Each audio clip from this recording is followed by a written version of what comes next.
Ahora sí.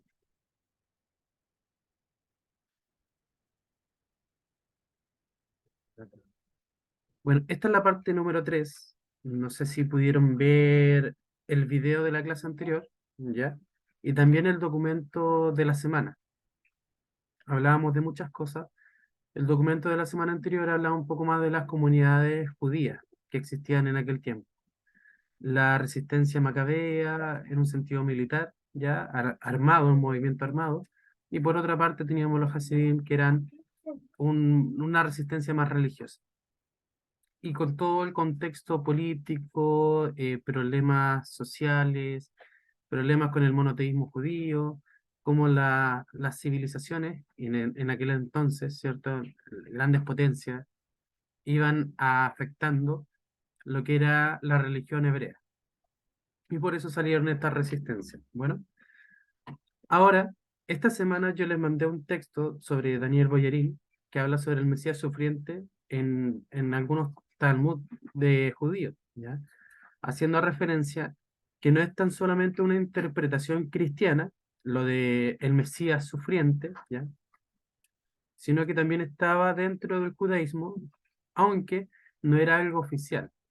Y una de las cosas que tenemos que entender para, para poder comprender un poco lo que es el judaísmo en el segundo templo, que es donde desarrollamos gran parte del curso, porque hay mucha riqueza ahí, es por donde también se mueve el cristianismo. El cristianismo se movió en lo que es la teología del segundo templo. Ya después, obviamente, apenas este templo fue destruido, los cristianos también se esparcieron, porque era una rebelión, ¿cierto? Una revuelta judía contra los romanos, y los romanos no hacían diferencia entre cristianos ni judíos, y para ellos todo era lo mismo.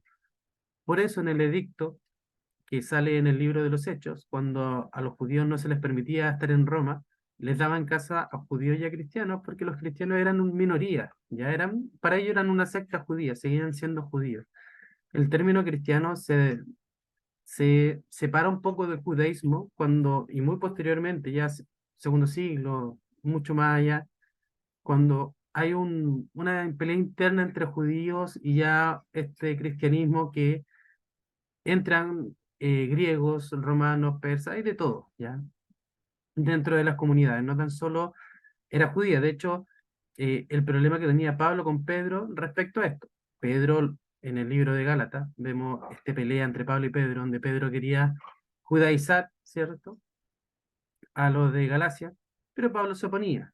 Y entonces ahí ya vemos ciertas diferencias entre judíos y esta nueva generación de sectas judías, pero que venía añadiendo otras culturas, ¿ya?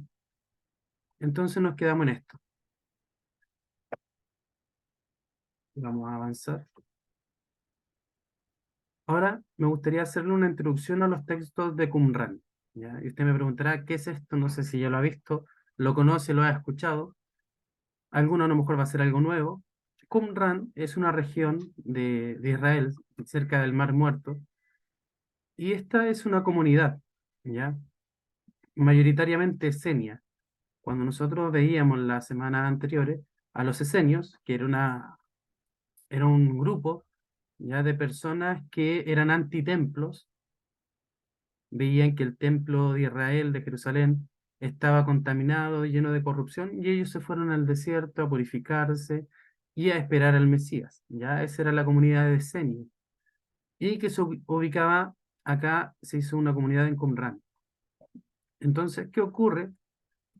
Que, y sobre todo en esta parte de acá, a la derecha, nosotros podemos ver su asentamiento.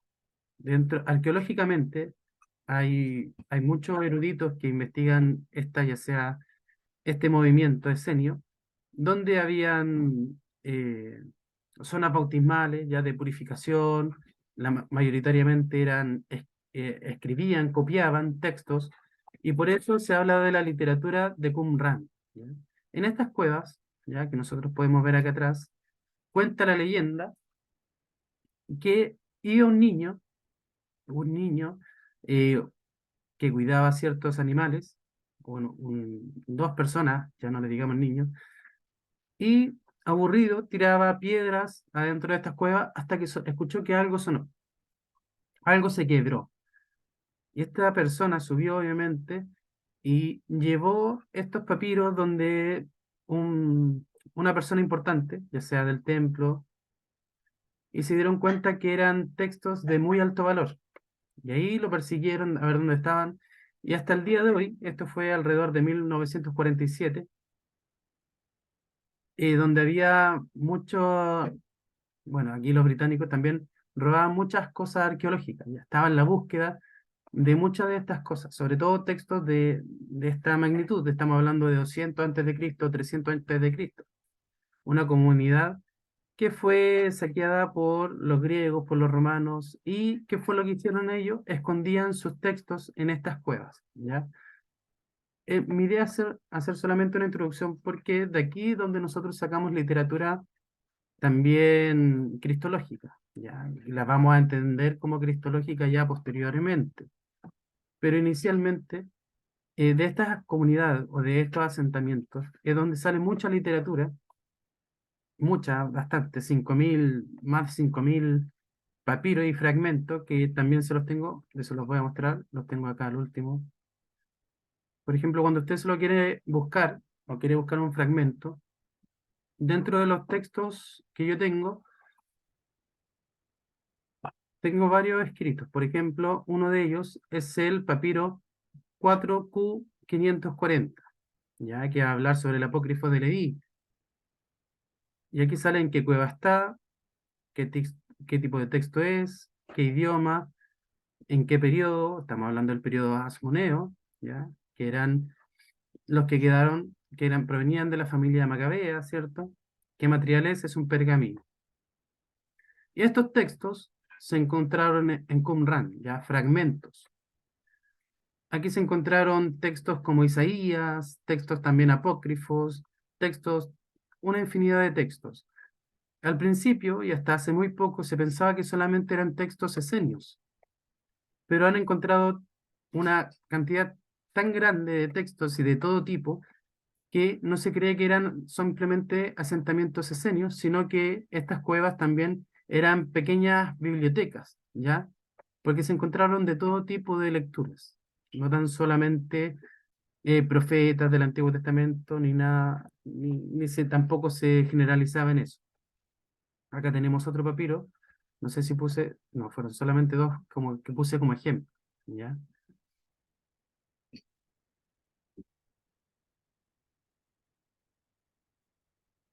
Entonces esa es la importancia un poco de Qumran y de sus manuscritos, la importancia también de su literatura.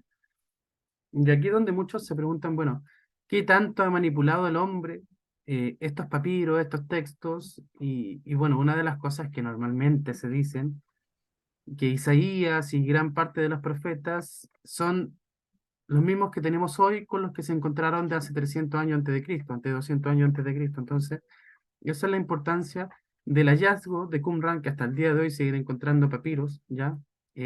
Muchos criterios de por medio y hubieron muchas fotos que se sacaron, tanto así que usted puede meterse, hay un buscador, que yo también hoy día estaba ocupando para ver ciertos papiros, donde usted puede encontrar todo esto. Ya cualquier persona natural que se quiera meter, que conozca las lenguas, ya sea griego, arameo, hebreo, etcétera, podría meterse y hacer una investigación al respecto. Ya, muchos eruditos se van a solamente un papiro, por ejemplo, y hacen una investigación sobre esto. Bueno, acá dice, los manuscritos del Mar Muerto son los hallazgos accidentales y la exploración sistemática de las ruinas y de las cuevas de los distintos del desierto de Judá han proporcionado en el curso de los últimos 40 años un gran número de manuscritos de distintas épocas y de diversas características, todos ellos conocidos como los manuscritos del Mar Muerto, ¿ya? Bueno, la importancia de esta literatura es esto. Por ejemplo, nosotros cuando entendemos el texto bíblico y nos vamos sobre todo al Nuevo Testamento y a la literatura cristológica, ya sea la interpretación paulina, ya sean los textos de los sinópticos, nosotros encontramos conceptos como el Hijo de Dios, el Hijo del Hombre, ¿cierto? El Mesías. pero nosotros y los apóstoles no nos dan gran referencia al respecto de estos conceptos. Por ejemplo, cuando Jesús decía que él era el Hijo del Hombre, o que él es, ¿ya? O el Hijo de Dios, los fariseos rasgaban sus vestiduras. Una vez lo trataron de tirar por un peñasco, otra vez ya, obviamente, cuando estaban ya en el Sanedrín, y ahí a punto ya cuando lo estaban juzgando, también lo dijo, lo escupieron, lo agredieron, porque eran conceptos bastante elevados, ¿ya? Nosotros normalmente nos vamos a Daniel y hacemos una referencia a este Hijo del Hombre de las profecías, ¿cierto? Pero y lamentablemente estamos muy enfocados dentro de lo que es la literatura bíblica, y está bien, es correcto, ¿cierto? Pero también hay riqueza fuera de la lectura bíblica, sobre todo en un sentido de que nosotros podríamos decir de investigación, ¿ya? Para aquellos que quieren aprender un poco más de lo que es la profundidad de la cristología, sí o sí tienen que pasar por esto, porque el concepto del Hijo del Hombre es un poco más amplio, ¿ya? De cómo lo entendemos nosotros. De hecho, nosotros no le damos mayor importancia a ese concepto. Pero para los judíos, y para los judíos en este periodo del Segundo Templo, eran conceptos bastante llamativos e importantes. Y lo vamos a ver. Tenemos algunas citas, algunos textos. En este caso, cuando nosotros hablamos de Melquisedec, ¿nosotros qué conocemos de Melquisedec? ¿Cierto? Que estaba dentro de los primeros libros de la Biblia, y que es una persona que tiene muchos años, etcétera, etcétera. Pero dentro de la literatura de Qumran, ¿ya? Ellos, ¿qué es lo que hacen? Por acá también lo puse, pero me equivoqué y lo puse acá abajo. Dice, la exégesis esenia busca en las antiguas figuras del pasado, como Enoc, Sem, Noé y Melquisedec, descubrir mensajes divinos. Melquisedec, de manera particular, fue objeto de especulación por grupos ligados a la apocalíptica judía, samaritana y cristiana. Estos grupos tenían diversas características: la creencia en el profeta de los últimos tiempos, una actitud antitemplo y la convicción de estar viviendo en los últimos días. Algo bastante parecido también a lo que es el cristianismo en sí. Nosotros podemos ver a Pablo y Pedro, y todos predicaban de los últimos días, Pedro hablando de que esto era lo prometido por el profeta Joel, ¿cierto? Los últimos días, los jóvenes verán visiones, etcétera, etcétera, etcétera, porque ellos veían la manifestación del Mesías en Jesús, ¿ya? Y lo que él había traído, que era el Espíritu Santo. Espérenme.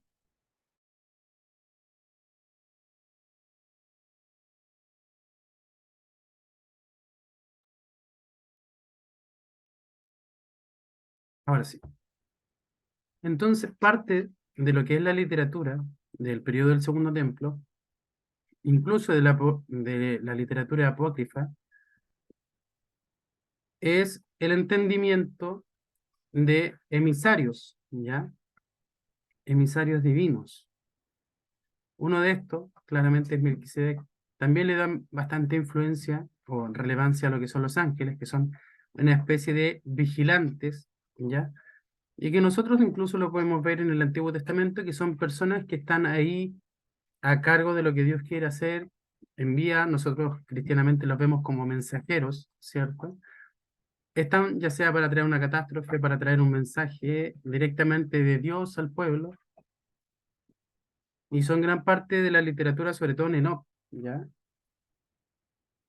Entonces dice que los ángeles en la literatura apocalíptica, algunos de ellos como Miguel, Gabriel, que son los que nosotros conocemos,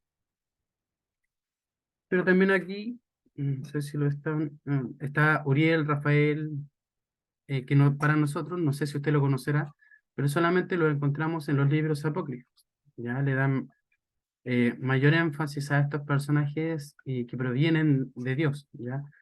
Vienen a cumplir ciertas misiones, ciertos planes de Dios en la historia humana. Ahora, usted se preguntará, no sé, me quiere salir esto. Y aquí nos encontramos con otros personajes: Enoc, Elías, el Hijo del Hombre, y Melquisedec. Nosotros cuando leemos en los evangelios, ¿cierto? Y, y cuando hicimos la primera pregunta del curso, ¿quién dice la gente que soy? ¿Ya? Algunos decían que eras Elías, otros que eras un profeta, etcétera.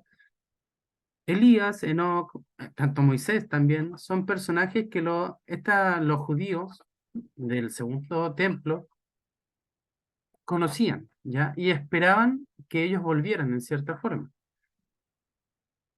Y por ejemplo, Bauckham, ya Richard Bauckham, tiene un libro que habla sobre el monoteísmo y cristología del Nuevo Testamento. Y él presenta a figuras mediadoras, ¿ya? Así como también en este otro caso, Carlos, ¿ya? Calbuyanca, que es de la Universidad Católica, que es lo que estábamos viendo, la diapositiva en la cual vamos a volver, habla de emisarios divinos, ¿ya? Vaughan lo ve como figuras mediadoras, ángeles exaltados. Y usted dirá, bueno, ¿qué es esto? ¿Qué es todo esto? No es parte del cristianismo, sí, lo sé, pero es parte del judaísmo, es parte del conocimiento o de lo que se hablaba antes de que el Mesías llegara. Esto es parte del conocimiento que también tenían los apóstoles, que para nosotros son apóstoles, pero seguían siendo judíos, ¿ya? Vivían en la Palestina del primer siglo, tenían esto, ¿ya? Como cultura, como parte cultural. Nosotros sabemos que iban a las sinagogas a escuchar el libro de Elías, perdón, de Isaías, eh, Ezequiel, y así sucesivamente, el Pentateuco, el Tanaj, la Torá, etcétera. Leían también los Talmud, la ley escrita, la ley oral, etcétera. Tenían un montón de cosas, ¿ya? Y esto era parte de lo que ellos también entendían. Por lo tanto, si nosotros queremos conocer cuál era la esperanza mesiánica que ellos tenían, es esto. Ya tenemos que ir paso a paso, ir entendiendo estas figuras y conocerlas, ¿ya? Conocer qué está pasando, por qué todo esto. Para nosotros, figuras mediadoras lo podríamos ligar al catolicismo, ¿cierto? Pero esto no es netamente catolicismo, ¿ya? De hecho, gran parte de los que están contrarios a lo que es una cristología o un Jesús divino, gran parte de estos opositores son escépticos y uno de ellos es Ehrman, ¿ya? Bart Ehrman, que dice, Jesús no dijo eso, o Jesús no era esto otro. Y hay varios libros que la gente toma y aprende y claramente no se informa al respecto. Para Hermann, Jesús es una figura exaltada, así como eran los emperadores de su tiempo, ¿ya? Por ejemplo, un César no era una simple persona, ¿ya?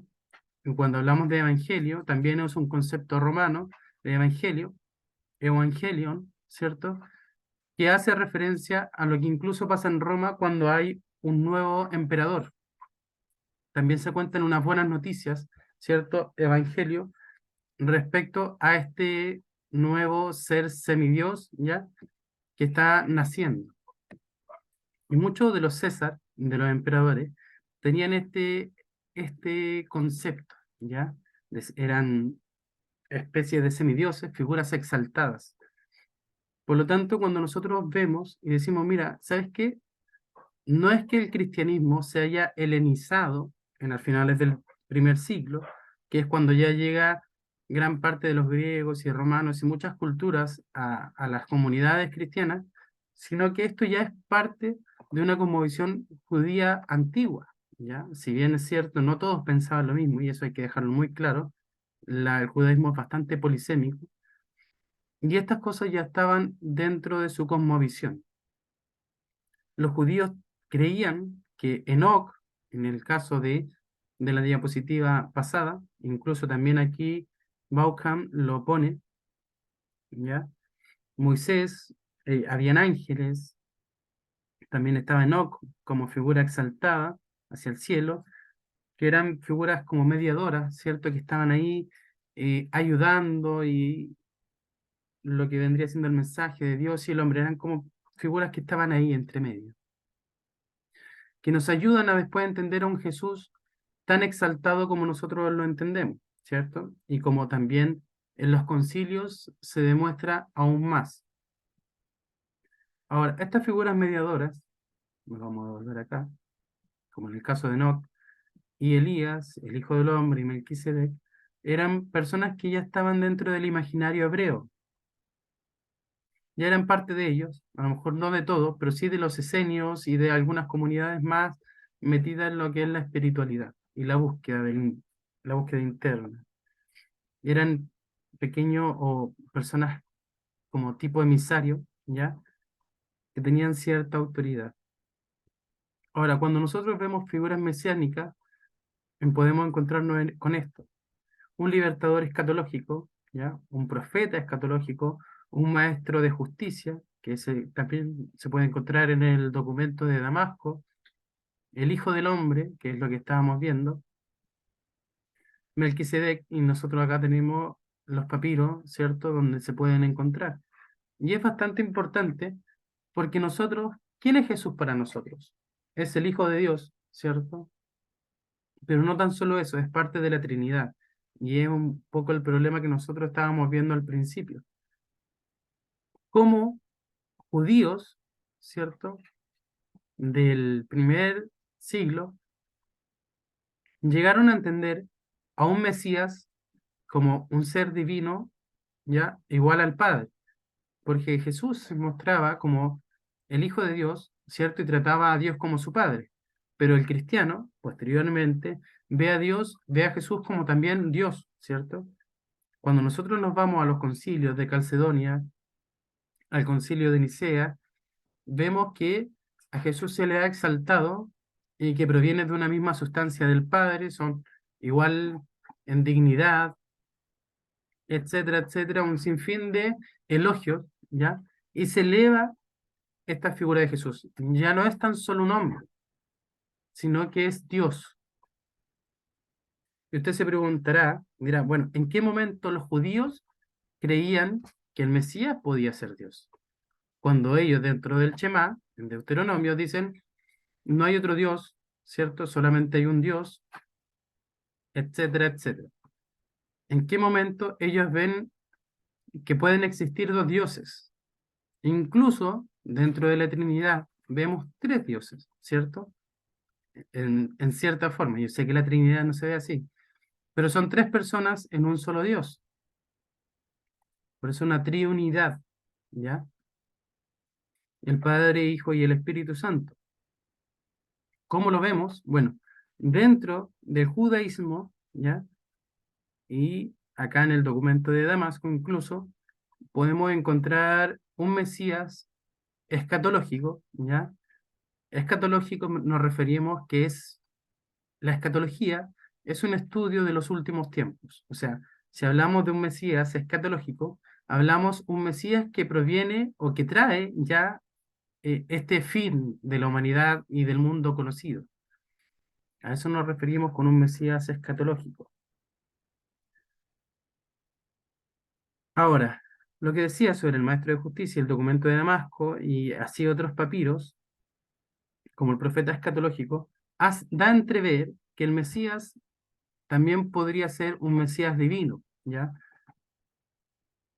Carlos Calbuyanca, que es este personaje, un erudito que conocí en la Universidad Católica, también está Santiago Guijarro, que es español, ¿ya? Y que tiene muchos textos y libros respecto a lo que es la Cristología y el Nuevo Testamento. Muchos de ellos analizan estos papiros, ¿ya? Incluso escépticos también llegan a ver esto, más allá de que lo crean o no lo crean, que existía la posibilidad de un Mesías divino, ¿ya? Que venía a traer la redención del hombre. Si usted leyó el texto de Boyarín, Boyarín también hablaba algo similar respecto a los textos del Talmud, ¿ya? Acá tenemos al profeta escatológico en el papiro 4Q 521. Dice, el primero llamado Apocalipsis mesiánico. Este texto recoge una serie de textos escatológicos y mesiánicos para describir las señales del escatón, del fin, ¿ya? De acuerdo al análisis de Balvain, se trata de dos series, la primera en el, ya, bueno, ahí usted lo va leyendo, pero se trata de liberar prisioneros, dando a luz a los ciegos, enderezando a los tullidos, ¿ya? Que en cierta forma también lo que nosotros vemos en Jesús, que vino a dar vista a los ciegos, ¿cierto? A saciar, y el sermón del monte habla también sobre esto mismo. Proclamará buenas nuevas a los pobres, ¿ya? Este es el profeta escatológico. Ahí usted lo puede ir viendo o puede ir leyendo a medida que yo también voy hablando, ¿ya? Acá tenemos a otro, Melquisedec, hablando de Melquisedec. Dice lo siguiente, a ver dónde lo pillé.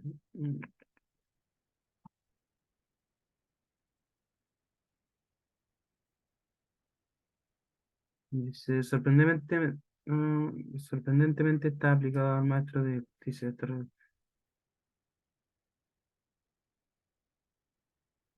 Bueno, acá tengo a Carlos Calbuyanca hablando un poco sobre la postura como Melquisedec como profeta escatológico. Bueno, ellos creían que muchos de estos personajes iban a volver, ¿ya? De hecho, cuando vemos el monte de la transfiguración, los discípulos ven a Elías, ¿cierto? A Moisés y a Jesús, ¿cierto? Jesús entre medio. Algunos también interpretan que esto del monte de la transfiguración es una alegoría a la gracia, ¿ya? O sea, por un lado tenemos a los profetas, por otro lado a Moisés tenemos a la ley y a Jesús tenemos la gracia, ¿ya? Entonces acá tenemos a Enoc y tenemos un fragmento del Hijo del Hombre. Dice, en ese momento ese Hijo del Hombre fue nombrado en presencia del Señor de los Espíritus y su nombre puesto ante la cabeza. Deme un minuto.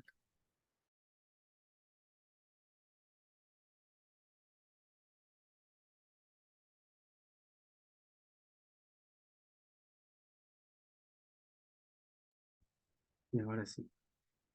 Tenemos en el libro de Enoc, capítulo 48, versículo 2, podríamos verlo como versículo 2, dice esto, respecto al Hijo del Hombre.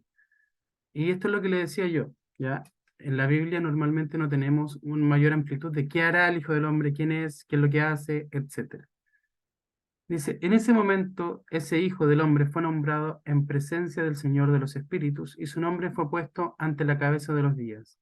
Ya antes de que el sol y los signos fueran creados, antes de que las estrellas del cielo fueran hechas, su nombre fue pronunciado ante el Señor de los Espíritus. Él será para los justos un bastón en el que puedan apoyarse y no caer. Será luz para las naciones y esperanza para los que sufren. Todos los que habitan sobre la tierra se posternarán, se pro- prosternarán y lo adorarán.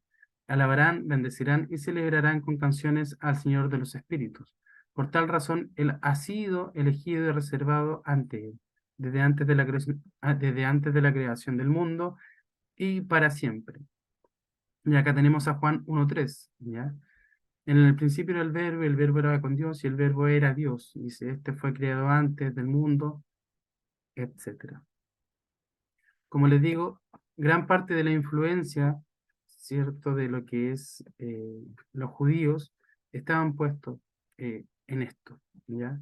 No es nada nuevo para ellos, ya lo conocían, y por eso le hacían estas preguntas a Jesús, porque cada uno tenía probablemente una manera diferente de entender el mesianismo, ¿ya? Nosotros ya sabemos quién fue el Mesías, sabemos lo que hizo y lo que tenemos que esperar. Ellos no lo sabían, tenían muchas posturas respecto a lo que podría llegar a ser el Mesías, lo que iba a ser o lo que no iba a ser. Pero lo que sí entendían claramente, que el Hijo del Hombre iba a traer justicia, y iba a reunir al pueblo de Dios.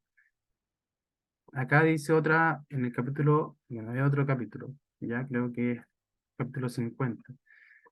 Le pregunté al ángel que iba conmigo y que me mostraba todas las cosas secretas con respecto a este Hijo del Hombre. ¿Quién es este? ¿De dónde viene? ¿Y por qué va con la cabeza de los días?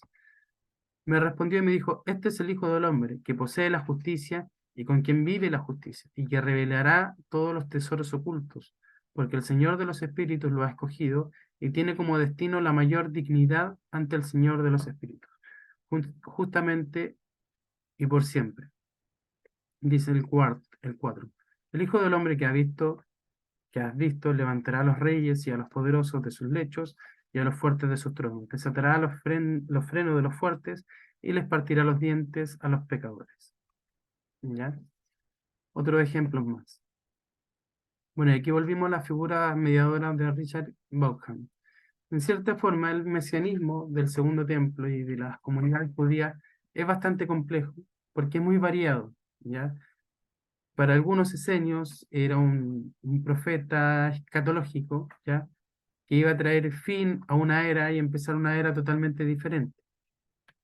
Otros a lo mejor esperaban un rey, un gobernador que destruyera a sus enemigos y lo pusiera al estrado de sus pies, ¿ya? Y así sucesivamente vemos diferentes posturas al respecto, posturas complejas, posturas que traen muchos significados, como es el Hijo de Dios, el Hijo del Hombre, y que muchas veces no los entendemos o los pasamos por alto sin dar gran profundidad al tema, ¿ya? Hoy en día se ha hecho muy popular lo que es el vinitarianismo, ¿ya? Que habla sobre los dos poderes en el cielo, que es también parte de una herejía judía, pero que hoy en día nos podría llegar a ayudar a comprender aún más el mesianismo. O sea, estamos hablando de eh, investigaciones realmente contemporáneas, ya contemporáneas que son ya del siglo XXI, que nos ayudarían a entender un poco más del judaísmo. El judaísmo es complejo cuando lo vemos de esta manera, y aún más complejo cuando nos metemos en el Antiguo Testamento y entendemos todo lo que es la literatura apocalíptica, que realmente es muy variada y es muy compleja. Yo tengo un amigo que haya sacado 2 libros sobre escatología y sabe mucho sobre escatología apocalíptica. En algún momento también pensé en decirle, oye, ¿por qué no me ayudas con la apocalíptica judía para que los hermanos puedan tener herramientas y sepan un poco de todo esto que estamos hablando? Porque hablamos de libertador escatológico, hablamos de un Melquisedec como profeta escatológico, un profeta escatológico en otro papiro, ¿ya? El Hijo del Hombre también es una figura escatológica, todo es escatológico. Y todo hace referencia al fin, ¿ya? A los postreros días, que es también lo que predicaban los discípulos. Pero, ¿cómo se debe leer esta literatura apocalíptica, esta literatura escatológica? Tiene sus criterios, tiene sus formas, y una vez entendiendo estos criterios y estas formas de lectura, separando la metáfora, separando conceptos a lo mejor que tenemos muy literales, y así hay un montón de figuras literarias dentro de estos textos que muchas veces nos llevan por el barranco, ¿ya? Y nos hacen ver cosas que realmente no son y que los discípulos tampoco entendían de esa manera. Porque nosotros vemos los textos antiguos con nuestros propios ojos, con nuestros propios ojos, bajo nuestro contexto. Pero el contexto que ellos tenían y de ver el mundo era totalmente diferente. Yo en otro curso mostré un poco una gráfica de cómo ellos veían el cosmos, ¿ya? Cuando nosotros vemos Génesis, que Dios separó las aguas de las aguas, nosotros decimos ya, separó el cielo del mar, pero ellos no veían lo que nosotros vemos. Nosotros sabemos que es cielo, aire, ¿cierto? Un espacio, después viene la atmósfera, la estratosfera y después así sucesivamente hasta llegar al espacio que nosotros conocemos. Para ellos sí era separar las aguas de las aguas, ¿ya? Porque para ellos cuando llovía es porque había agua en el cielo, ¿ya? Y estábamos como con una cúpula, ¿ya? Entonces la visión cosmológica que ellos tenían de su mundo es totalmente diferente al nuestro. También hablan sobre el infierno en el centro de la tierra, etcétera, que también, no sé, los espíritus que están en el Seol, que están en las partes profundas de la tierra, etcétera. Su mundo era diferente al nuestro. Por lo tanto, necesitamos herramientas hermenéuticas para poder entenderlo. También necesitamos diferentes tipos de literatura, incluso extra bíblica, y saber leerla y comprenderla. No es llegar y abrir el libro de Enoch y ponernos a leer, ¿cierto? Acá yo puse alguna referencia y también lo podemos encontrar en Proverbio, en Juan, y acá creo que había otra que también, esto que sale acá sobre el Hijo del Hombre, lo vemos en Daniel 7:14, que esta es la figura y la visión que tiene Daniel, también en Mateo 24:30, Lucas, ahí están los sinópticos activándose, acá tenemos al Salmo 110, o sea, hay cierta influencia, ya sea de los textos bíblicos a estos textos o de estos textos a los del Nuevo Testamento, ¿ya? Ellos están influenciados, de hecho nosotros si nos ponemos más complejos, nos encontramos, si usted ha leído el libro de Judas o Primera de Pedro, nos encontramos con conceptos bastante complejos para el judaísmo, que incluso están más ligados a lo que es un pensamiento helenista que judaico. Cuando vemos personajes como estas que están en el abismo, ¿ya? O cuando Jesús sale o desciende y sale a predicarle a estas personas, ¿cierto? Que están en estas prisiones de oscuridad y hay una narrativa ahí media compleja. No es muy fácil de seguir. Y que si usted la lee, bueno, lo va a entender, pero se va a perder parte de su riqueza. Lo mismo pasa con las figuras mesiánicas de los textos, ya sea encontrado en Qumran o del judaísmo en general. ¿Ya? Tenemos gran parte de esta problemática en el mesianismo. Ahora, no sé si tienen alguna duda, algún comentario, pero gran parte de lo que quería ver el día de hoy, bueno, ustedes ya vieron el Mesías sufriente en Isaías, ahora les presenté algunos otros más posturas mesiánicas, un poco más complejas, vimos algunas citas sobre el Hijo del Hombre, pero gran parte del día de hoy era dejar esta inquietud, ¿ya? Donde usted también debiese buscar, mira, quiero meterme un poco más en el mesianismo del segundo templo, qué es lo que entendían los judíos. De hecho, les puedo mandar ese texto, si usted lo quiere, me lo pide. Tengo el documento de Damasco, ¿ya? Donde habla sobre el maestro de justicia, este libertador, ¿ya? Que nosotros también lo podemos encontrar en Qumran. Y hay un personaje, Fiorentino García, ¿ya? Que ha sacado varios textos y tiene todos estos textos de Qumran, que son los que tengo acá, a ver, estos de acá, que ya están traducidos, ¿ya? Están traducidos y también si usted lo quiere, se lo puedo mandar. Y usted puede ahí ir metiéndose un poco más en esta riqueza, ¿ya? Y en estos textos apócrifos que se debe leer como material de investigación, ¿ya? No como material de culto o eclesiástico, ¿no? Que a su iglesia no le va a servir de nada. Pero a usted, si usted quiere profundizar aún más en esto, me quiere decir, mire, Pablo, ¿me podría mandar el link para yo ver, no sé, necesito cierto papiro, ¿ya? Y usted se mete y lo puede encontrar sin problema. Y en este otro libro que les digo yo también están estos mismos papiros, pero ya están traducidos. Por lo tanto, de ahí nosotros sacamos estas citas, ¿ya? Que hacen referencia al libro de Enoc. Y también está el documento de Damasco, un fragmento del documento de Damasco, que creo que son 12 páginas, ¿ya? De un texto a lo mejor mucho más extenso. Debemos entender que estos son papiros o algunos... el papiro es una rama, ¿ya? Una especie de... ¿Cómo podríamos decirlo? No, imaginemos que una rama. No soy muy bueno, ahí a lo mejor, no sé si estará Tomás o si Tomás lo va a ver, que se sacaba de estos sectores de desierto, pero posterior a ello se hicieron también por medio de animales, ¿ya? Ya ahí ya no son papiros, son manuscritos, ¿ya? Aunque esto es un género literario, pero veámoslo de esa manera, se me fue el nombre. Entonces los papiros, por medio de la humedad, se iban perdiendo. Los de material de animal perduraban mucho más, pero también les pasaba lo que nosotros podemos ver acá.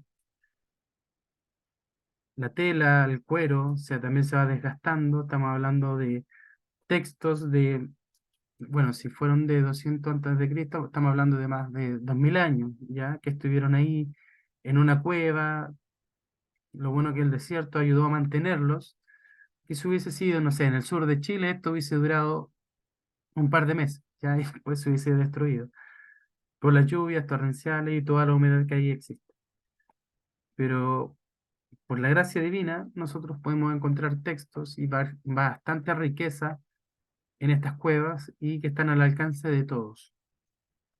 Así que si usted quiere profundizar más en lo que es el Hijo del Hombre o lo que son las posturas mesiánicas que los discípulos, o más que discípulos, el judaísmo del Segundo Templo conocía o entendía, lo puede buscar. Sobre todo ahí le tengo el papiro, ¿ya? Donde usted puede leer todo esto. Así que hermanos, no sé si alguien tendrá alguna pregunta respecto a lo que es el mesianismo del Segundo Templo.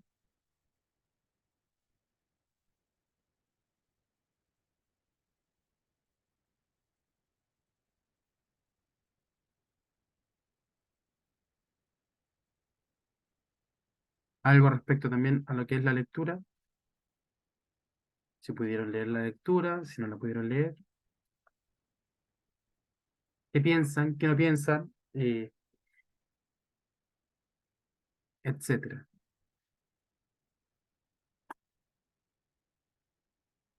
Adelante, estimado Isaac. Hola hermano, eh, buenas tardes a todos. La verdad es Buenas que, tardes. bueno, me pareció muy buena la clase. Más que nada, me llama mucho la atención lo que se habló ahora, sobre todo por el tema de, como dice usted, el tema de las definiciones. A veces no abarcamos bien las definiciones, como dijo, el tema del Hijo del Hombre y todo eso. Así que voy a estar escribiéndole porque me gustaría interiorizarme en ese tema, a ver si tiene algún artículo o libros que puedan servir para profundizar eso, porque la verdad yo no había visto este tema. Estoy recién incursionando en todo este tema del Jesús histórico y todo eso. Me pareció muy bueno y realmente es muy necesario estudiar, leyendo todo esto, es muy necesario estudiar el judaísmo del Segundo Templo. Así que me pareció muy excelente todo el tema a tratar. Así que eso me parece increíble también. Y corríjame usted si estoy mal, pero uno puede ver en los evangelios a veces cómo se ocupan algunas, algunos términos y uno va viendo que hay un trasfondo detrás. Entonces, y a veces Exactamente. como dice usted, se pasan como por alto o no se dan las definiciones. Y esas definiciones a veces se necesitan para entender realmente a qué se estaban refiriendo. Entonces, yo por lo menos, ahora que voy como interiorizándome en esto, voy viendo ahí esas cositas que uno las va, cuando vas leyendo los evangelios, vas viendo que hay cosas que ya los discípulos ya tenían quizás ahí internos quizás en su pensamiento. Así que eso, bueno, me pareció muy buena la clase y voy a estar ahí comunicando con usted para a ver si tiene material que me pueda ayudar. Sí, sí, no hay problema. Material hay. Así que ahí me escribe, ni un problema. Y claro, el tema de los ¿Ya? conceptos es complicado. Por ejemplo, yo, bueno, hace un tiempo antes de meterme en esto, leía claramente cuando Jesús decía, yo soy el Hijo del Hombre, yo soy el Hijo de Dios. Y claro, los fariseos rasgaban sus vestiduras, decían, ¿quién te crees tú? ¿Que te crees Dios? Etcétera, etcétera. Entonces dije, ¿en qué momento Jesús dijo eso? Yo decía, todos somos hijos de Dios, eso no quiere decir que sea yo un ser divino.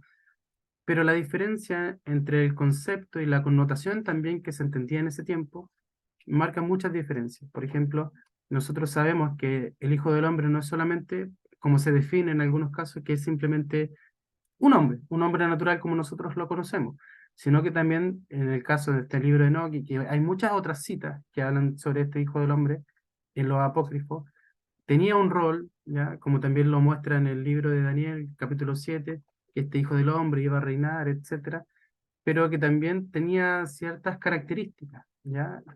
Y que incluso nosotros lo vemos en el libro de Apocalipsis de Juan, sobre el anciano de días, ¿cierto? Y muchas otras cosas en las que están marcados este concepto. Así que es bueno meterse un poco porque nosotros, claro, vemos a los discípulos como personas ignorantes que vivían hace 2000 años atrás, que lo que eran pescadores, un recaudador de impuestos, etcétera. y nosotros decíamos, bueno, Jesús les enseñó, pero la forma y el estudio que tenían los hebreos era totalmente diferente al nuestro. Ya nosotros tenemos nuestra vida secular y tenemos a un lado también nuestra vida espiritual, pero para ellos era todo junto. Ya desde niños ellos iban y les leían la Torá, le pasaban toda esta estructura, ¿cierto? Todo esto que hablamos sobre el mesianismo también se hablaba en sus casas, el tema del pater familia también era importante porque el padre se hacía responsable de la educación de sus hijos y sobre todo en este punto tan importante que es la esperanza que ellos tenían.